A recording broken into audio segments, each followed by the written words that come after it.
Hello, मी अश्विनी. आज आहे नागपंचमी आणि श्रावण सोमवार. दोन्हीच्या तुम्हाला हार्दिक शुभेच्छा. नागपंचमीला आम्ही धपाटे वगैरे करतो. त्याच्यानंतर घरीच महादेवाच्या पिंडीला अभिषेक वगैरे घालून घेतले. कारण की मला बाहेर काय जायला मिळणार नाही म्हणून घरीच करून घेतलं. त्याच्यानंतर मम्मीच्या घरी गेले नैवेद्य वगैरे घेऊन आणि मम्मीच्या घरची पूजा बघू शकता किती सुंदर केलीत.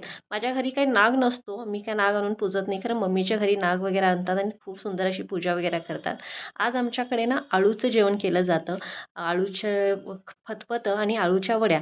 तर आळूच्या वड्या करायला मी घेतले. आळूच्या वड्यासाठी मी बेसनच्या पिठामध्ये लिंबू, हिरवी मिरची, कोथिंबीर, आलं, लसूण ह्याचा ठेचा वगैरे करून घेतला आणि ते पेस्ट करून मी आळूच्या पानाला असं बेसनमध्ये घालून लावून घेतले. एका ह्याच्यावरती 2-3 पानं ठेवून मी अशी रोल करून घेत होते.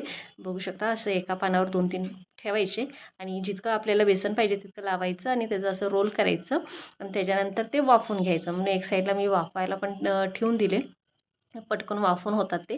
वाफून झाल्यानंतर त्याचे तुकडे करायचे, म्हणजे जसे पाहिजे तसे तुम्हाला कापं करून घ्यायचे आणि त्याच्यानंतर ते फ्राय करायचं. तुमच्याकडे नागपंचमीला काय काय असतं म्हणजे नैवेद्याला हे नक्कीच मला सांगा. आमच्याकडं अळूचं जेवण असतं किंवा पोळ्या करतात, म्हणून आम्ही जास्त करून अळूच करतो. आणि त्याच्यानंतर हे छान असं डीप शालो फ्राय वगैरे करून घ्यायचे आणि मस्त असे खायला पण लागतात. खूप प्रकारच्या अळूच्या वड्या केल्या जातात. आमच्याकडे असंच केलं जातं. तुमच्याकडे कशा पद्धतीचे करतात ते देखील मला कमेंट करून नक्कीच सांगा. तर अळूच्या वड्या तर तयार आहेत. त्याच्यानंतर अळूचं फतफत पण आम्ही केलो. ते कसं केले हे मी तुम्हाला नेक्स्ट व्हिडिओमध्ये नक्कीच दाखवेन. हे बघू शकता किती सुंदर अळूचं फतफत किंवा खतखत असं म्हणू शकता. परत भेटते नेक्स्ट व्हिडिओमध्ये. तोपर्यंत बाय.